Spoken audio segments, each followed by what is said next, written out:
welcome to my channel. Thanks for tuning in. Don't forget to like and subscribe and hit your notification bell for all new upcoming videos.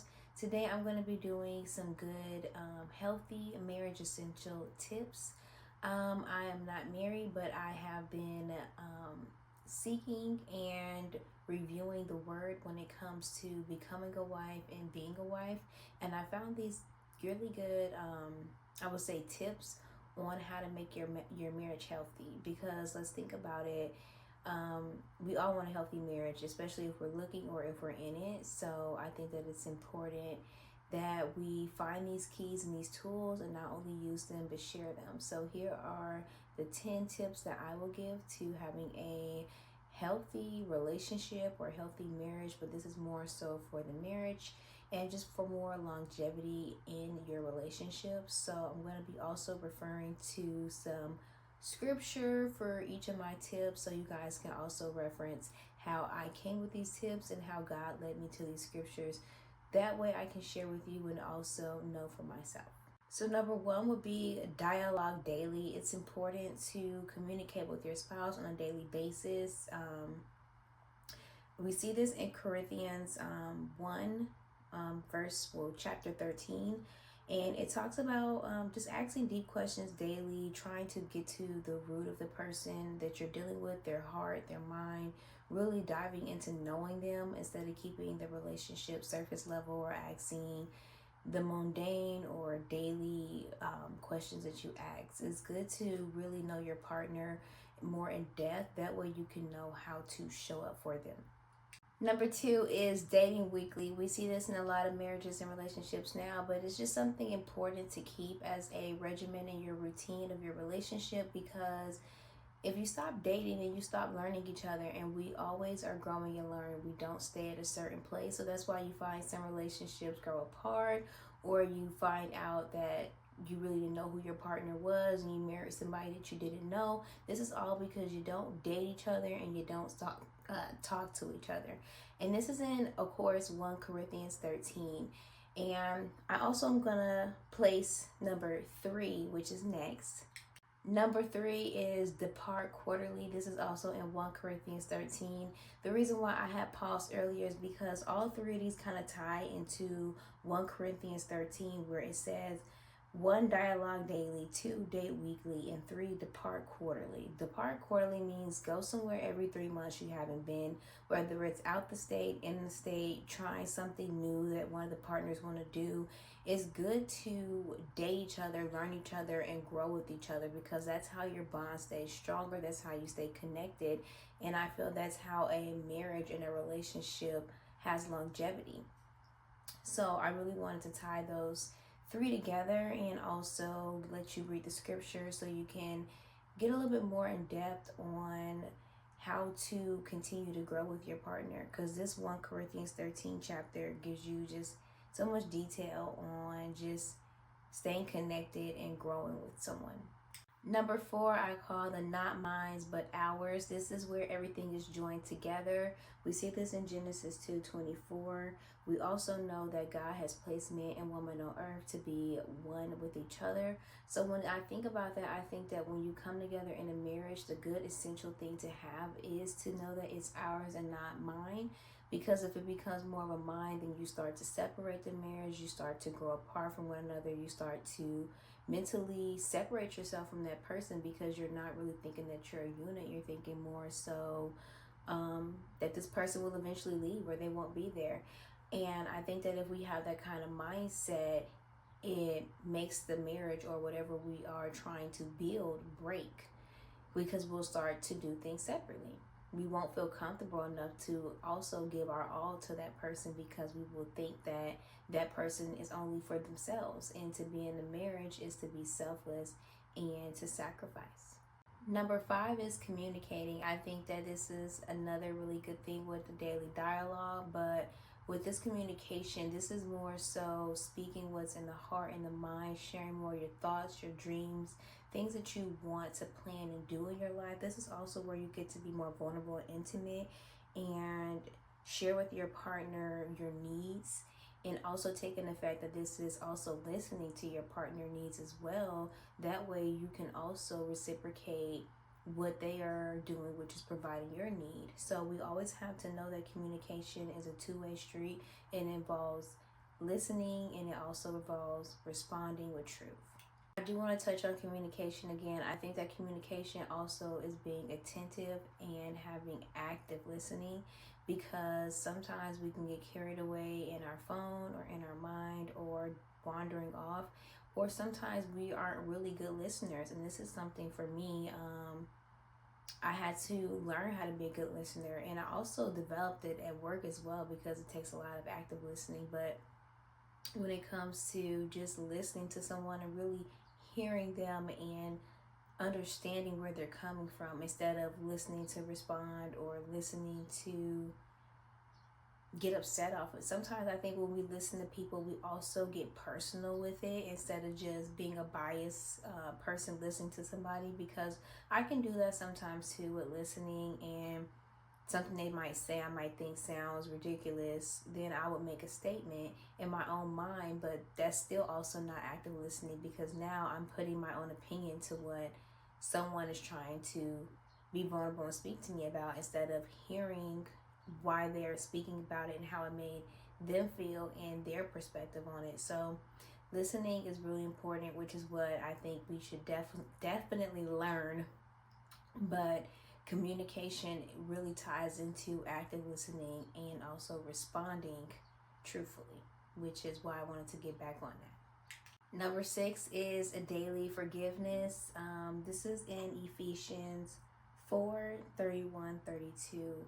It's important for us to forgive and remember that forgiveness is for us and not for them, and literally remembering that. And I have to remember that too, because sometimes, we'll think in our mind that person isn't worth forgiving. And I had to learn that for me, I just didn't want to carry it anymore. I didn't want to feel that weight of holding on to somebody else's forgiveness that I want them to either come apologize for, or I want them to come earn back. And I think that for me, learning to just release it and not have no expectation on it is something important to really take, especially when it comes to a healthy marriage, because sometimes we're not going to always get the response we want back, or we're not going to always get that person to come back. So we have to release them. And I also think that to also know that people aren't perfect, everyone is going to fall short. So once we start to learn that and give people grace on it, it also helps us to release it, because then we realize, well, that person is not perfect. So of course they'll make a mistake. And not to say that you need to bring that person back in. It's just to say that it gives you that mindset to have a grace for them and say, okay, they did this wrong, and this is how I'm going to respond to it, but I'm also going to forgive them, because I don't want to hold on to their problems, their mistake. I want to let go, because it was their problem, and that's why they hurt me, or they did this because they have an issue. Number 7 is being careful with your words. We see this in Matthew 12:37. I'm kind of smiling right now, because to think about how far I've come with this one tip. When I say like my words were vicious and deadly, they really were. I did not care about what nobody thought about what I had to say. I always spoke my opinion. And if I was mad, I said what I wanted to say. And I said some mean things to people throughout my life. And I had to learn. That's what got me in also a lot of situations too, where I had to do things because I was having a foul mouth. I didn't have a good mouth. I'm gonna be honest with a lot of people. And that's why I think I honestly, my journey with my mouth didn't get better until toward in my bed, because when you start, doing bids, you start having to learn how to tame that tongue if you want certain privileges. And so I learned how to tame my mouth on things, and that also helped me progressively just start realizing how far I got with silence, or how far I got with just speaking my piece in a different manner and removing myself, because I know that I'm not a person for back and forth, because like I said, I'm still a work in progress. My mouth still is there. And I do still have, those thoughts of doing things and people make me angry. So I have to, when you learn that about yourself, I find that for me, silence has also helped me with that, as well as my word choice has helped me not get in those situations anymore, because I've learned to speak differently. And I think that's also what I learned from learning the word of God and the Spirit teaching me, because instead of me using words to hurt people or offend them or do what they did to me, now I just do it to affirm and uplift, and I just rebuke whatever I feel is against me. And I learned to use my words slowly, cautiously, and effectively. That's the best way to put it, because I have to make sure that the words are not going to affect me in the long run, because sometimes what you say can come back to bite you. And that's a true statement. And I just think that it's so important as well when you're in a relationship to know that, because when you with somebody you plan on being for the rest of your life, you have to think about, if you remember words somebody said to you back in high school, you're going to remember some words that your spouse say to you out of anger, regardless if it's forgiven or let go or not. Which is why I've always been choosy. Like, if I think that, well, honestly, with anybody, I just try to make sure that when I leave, that they can't say that my words left them any kind of impression other than the truth. Number 8 is removing expectations of what you expect from your partner. This is on Matthew 22:39. I find that it's important to only have that expectation, and that the expectation from God. What I mean by that is, I find that we all come into relationships with expectations of what this person's role is, what they should do, how they should act.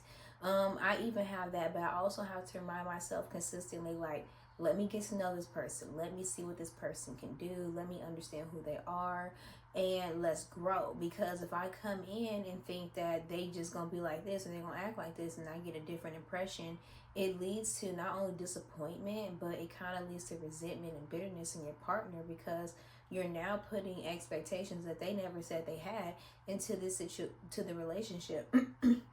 So just learning your partner, and then also stating your needs up front. I think that's why it's so important to be in a lot of communication, because the more you state your needs, the more your partner knows how to meet you. And then also this gives you that discernment and revelation that if you're stating your needs and you're being communicating and they're not meeting it, it's either by choice or there's a lack in their department when it comes to their own mental and spiritual growth, that they are not meeting up with yours. And in that case, you would have to determine whether this person needs to be in your life or not.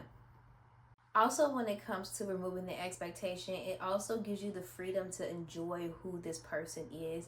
And it also opens you that door, that like curious door.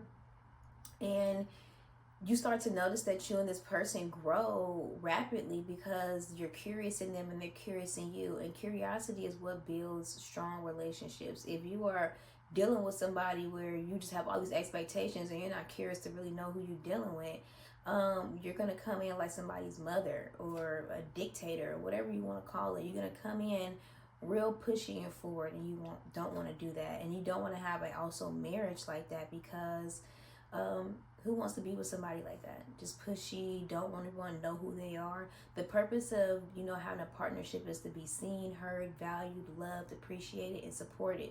And if we coming in with expectations that aren't that partner, and not trying to grow and learn that partner, you're defeating the purpose of the union.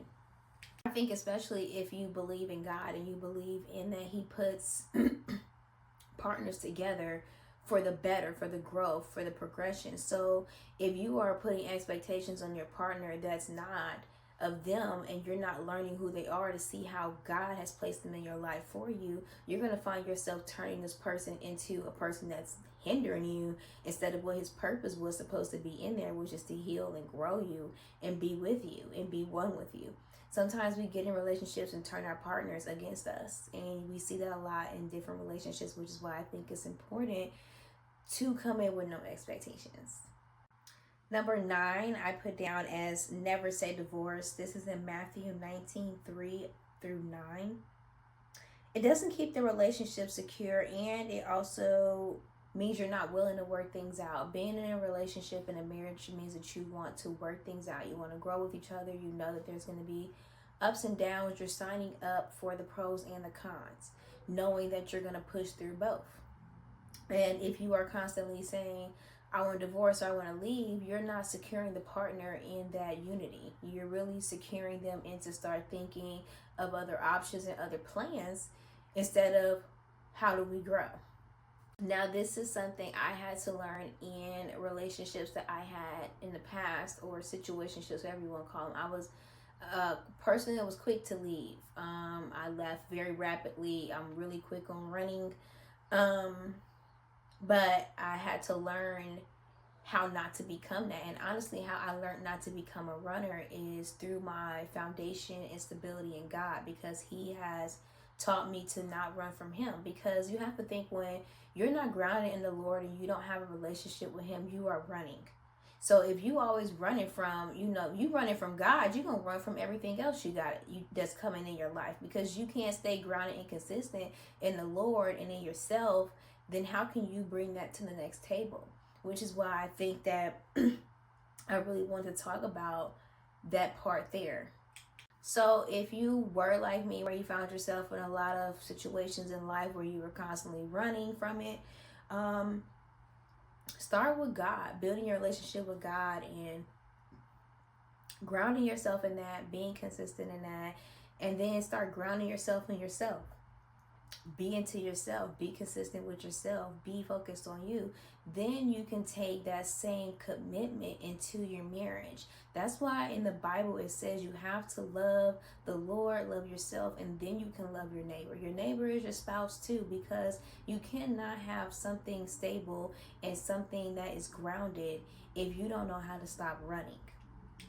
Okay, so number 10, this is make your marriage a priority.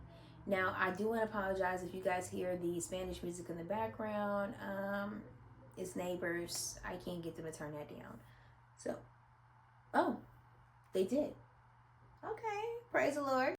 So number 10, making your marriage the priority. So it's important to know that marriage is the ruler. It's above everything. It goes God, you, your marriage, the kids, the family, the friends. That's how the line goes. And when we don't have that line in order, we find ourselves misplaced. So we lose marriages, we lose bonds, we lose relationships with kids, we lose family, foundations, all because we don't know the order and we don't know how we're supposed to prioritize the order. And we're not sticking to the priority based and due to people's opinions, the world, your own selfishness, the hardness of our heart, and us not having a good solid foundation built within God individually. If we are built individually into God, then we will have no issues with prioritizing a marriage, because we already know what it is to prioritize God. When you don't have structure and stability, it does not lead you to having that same mindset in a relationship. And a relationship takes structure and stability. No matter how much we want to love and romanticize it, for longevity takes structure and stability, because to have a family takes structure and stability. To have a job takes structure and stability. To live life in a good way takes structure and stability. Structure and stability is a foundation.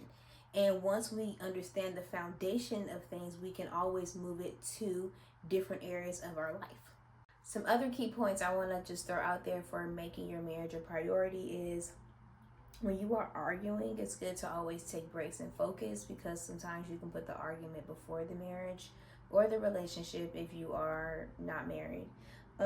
It says, do not tell your marriage business to people. We really have to learn how to conceal our information when it comes to our marriage. I find that a lot of days people are so eager to hop on the internet or hop with friend groups and tell their business about their relationship, as if that person has the book to the know-it-all on relationships. I find that we need to learn how to work things out within each other, because that's the best way to grow. When you start to seek outside people for your marriage, especially when you are two individual people itself, and then you're telling someone to come in, not only judging off of your individuality and their individuality, but you guys as a unit and how it benefit, you have to be real choosy on who you let into that position, because not only are they coming in with their opinion that can hinder the marriage, but it could hinder you individually.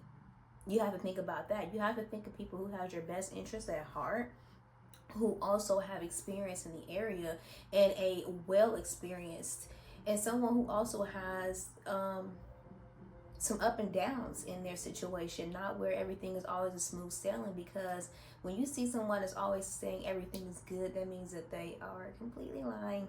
So I think that it's important to always make sure that your marriage is unified and that you are only seeking one person for advice. I honestly think that, or maybe just one couple that has longevity in marriage and, faithfulness and consistently. You don't want to be taking advice from people who are married, who have been going through affair after affair, pain after pain, they husband stealing from them. You don't want to go seek advice in marriages that are going through stuff like that. That's not the type of up and down that I'm talking about. I'm talking about an up and down and like an illness or a tough time in an argument, a bill, a situation where one wanted to move, the other one don't.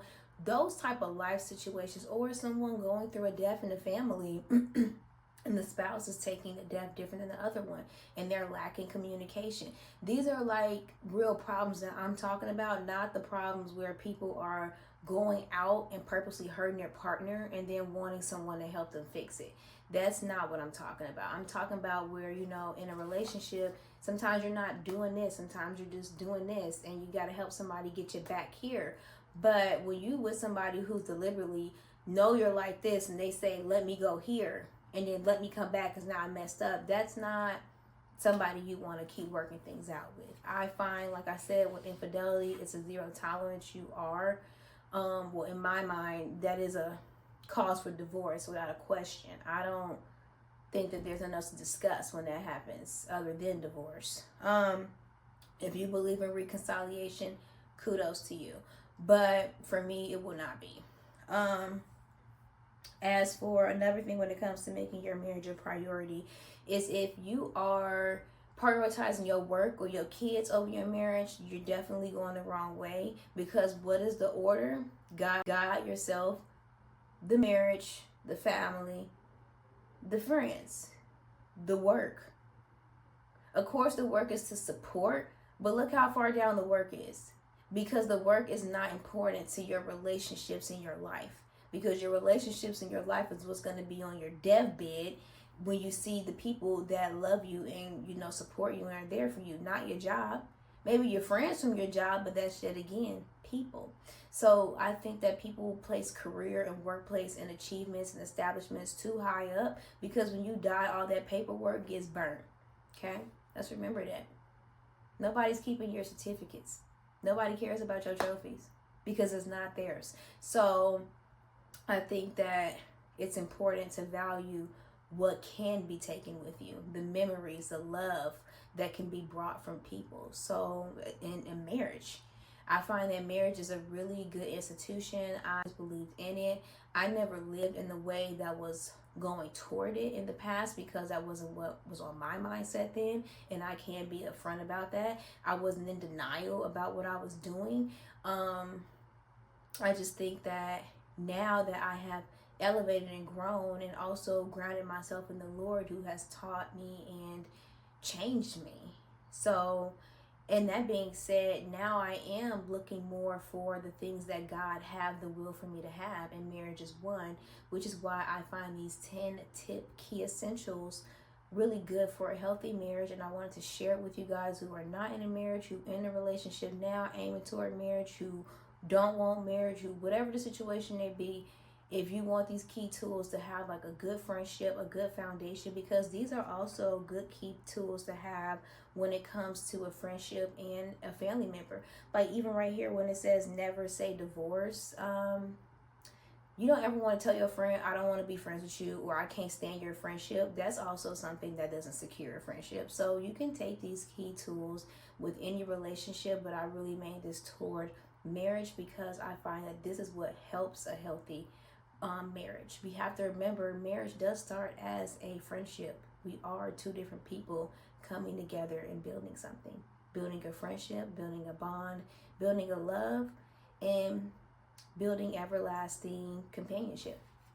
Okay, guys, so don't forget to like and subscribe and hit your notification bell for all new upcoming videos. And of course, check out my website for all infused with body butters. Can't even talk.